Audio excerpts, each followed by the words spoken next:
Trust me, I don't want to do this, but we gotta talk about Blockfi. There's some red flags out there that we can apply to other crypto exchanges. Let's learn. Woo-hoo-hoo, Blockfi, I hope you're wearing a flak jacket because the Wall Street Journal came out firing. Blockfi prepares for potential bankruptcy as crypto contagion spreads. Oh, this story is a total mess, and I'll be sure to talk just a little bit slower because I'm going to show you the red flags that you need to look out for because you can apply these red flags to other exchanges out there. All right, on November 8th, Flory Marquez, one of the founders of Blockfi, said this: all Blockfi products are fully operational. She also said we are processing all client withdrawals in lines with our terms of service. 2 days later, what happened? Uh-oh, girlfriend, I guess Flory was a little bit of a liar, and that's your first red flag. When a firm out there is telling you, hey, we're good, no worries at all, during like the worst time you've ever seen in a market, yeah, that's pretty much a red flag right there, right? When they're lying through their teeth, when they're trying to prove what they have. Here we go. On November 10th, until there's further clarity, we're limiting platform activity, including pausing client withdrawals as allowed under our terms. We will share more specifics as soon as possible. So 2 days later, they went from, hey, we're all good, peeps, to, oh, I'm sorry, you ain't getting your money, girlfriend. All right, but the story actually goes way further back, and again, we're going to talk about these red flags. On February 12th, Blockfi will pay $100 million settlement with the SEC. So the SEC has been involved with Blockfi for a long time now. Now, the $100 million fine that they had to pay to the SEC in their latest round of valuations, that accounted for 10% of the company's value. Yeah, their latest valuation round had them valued at $1 billion. So 10% fine, that's a rough one. Not many companies can survive after that. And guess what? 3 Arrows was liquidated by Blockfi, which was confirmed on a tweet on June 16th. So we know there was some definite pain felt by Blockfi. Now what happened was this: Sam Bankman-Fried gave them a loan. In an article published June 24th of this year, they got a $250 million emergency line of credit. Now hold on. This is where the story becomes an absolute mess and the red flags just are going off, all right?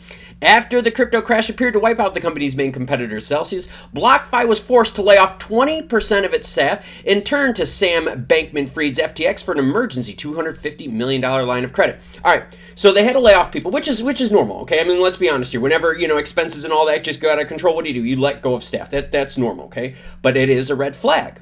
All right, let's keep going. So they also got a $250 million revolving credit from FTX. Oh, interesting. So now Blockfi lets go of its staff. They had to liquidate 3 Arrows. They had a $100 million fine, all right? Here is where things just become a complete mess. So now, mind you, this was all up to June. Now, July 1st, what does Blockfi do? Well, I'll read it to you. In a filing on Friday, Blockfi said it will be increasing deposit rates for Bitcoin, Ethereum, USDC, blah, blah, blah, blah, blah. So now they're hurting for money, so what do? They increase the rates. Now, why would they increase rates? Because wouldn't that mean they would burn more money on what they pay out to you? Yeah, it's to attract more money to come in. So that's yet another red flag for you. If you see crypto companies out there, platforms, exchanges, protocols, whatever you want to call it, increasing their rates right now, they're in deep trouble. And why? They're increasing their rates to hope to get more people to come in to fill up the bottom that's bleeding out. So what do? Increase rates to lure in new investors. Mashinsky did that. Oh yeah, remember when he cranked it up to like 20-30%? Do Kwon Terra Luna did the same thing too. Remember when he was in financial trouble and the whole board was like, yo dude, you need to stop this. And he's like, girlfriend, we're raising rates to bring in more business. Well, that's kind of like a Ponzi scheme, isn't it, everyone? Okay, so there's another red flag for you. Let's go even further, okay? And here's our 2 criminals right here. Oh boy, I hope these people sit in jail. Here's the valuation article, okay? They were valued at $3 billion in March of last year, and the most recent one valued them at $1 billion. That's that 10% I was talking about. So now here's another red flag for you, and I'm going to share it with you. Blockfi CEO provides more details on the $250 million revolving credit taken from FTX. Zach Prince, yep, one of the duos here of Blockfi. Oh boy, I hope these two have some comfy jail cells here in the near future. Here is what Zach said, and this is yet another red flag. He said the strategic partnership with FTX was equal parts offensive and defensive. He noted that people with untrained eyes would think that Blockfi has a similar business model to other firms, but those with trained eyes understand that it's night and day. Oh, is it? So here's another red flag, the lies. When you get a revolving line of credit because you're in trouble, You don't do it to become offensive and defensive. That's what you tell people. That's what you tell people to get more money to come in. Hey, we're doing this to be offensive. We're doing it to grow. As they raise rates for deposits, alluring more people in. So it's the lies with the raising rates, pulling the wool over your eyes, lying through their teeth. Now let's go to present tense. Well, okay. November 14th, Blockfi update. We determined last week in the current environment we could no longer operate our business as usual, given that FTX and affiliates now are in bankruptcy. The most prudent decision for us in the interest of all clients is to continue to pause many of our platform activities for now. And remember, this is the same gentleman out there that said, hey, he noted that people with untrained eyes would think that Blockfi has a similar business model. He was talking about like Celsius, 3 Hours, all the other ones that failed out there. But those with trained eyes understand that it's night and day. All right, let's wrap this up and put a pretty little bow on it because I know this gets confusing. So first, you have the SEC that's investigating Blockfi, taxes them with a 10% fine of their total valuation. How many companies out there could operate and could continue to operate with a 10% hit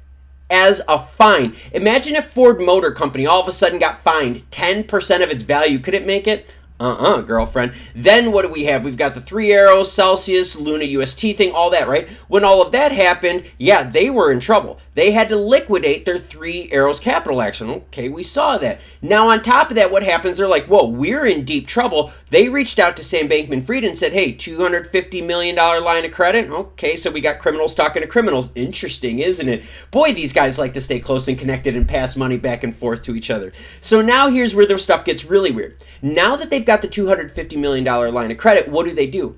They increase the rates of their deposit so that more people want to put money in because a lot of people out there weren't paying attention. Like, well, Blockfi is okay. They just got money from FTX. Their liquidity issue shouldn't be a problem. So that raising of rates brought more money in, which only did what? It bought them more time. So again, if you see crypto companies out there increasing rates right now, and we're going to talk about the Coinbase one here soon. I'm going to do a video about it. But when you see these companies raising rates during a complete meltdown, there is a huge problem. So now they raised rates, right, to get more money to come in. We find out that they've completely lied about everything.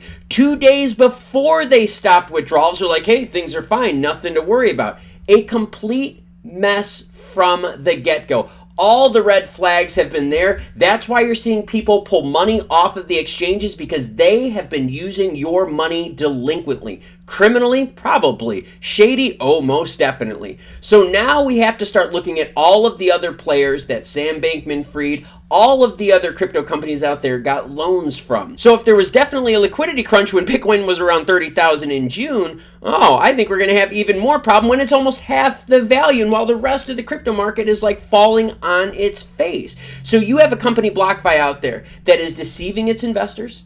It's deceiving the public. And the worst thing about it is they've lied time and time again. And the thing that really pissed me off about this was Zach's tweet where he said, hey, look, to the untrained eye, you would think that, we're this just like everyone else. But to the trained eye, we're a different business. Sir, you are a liar.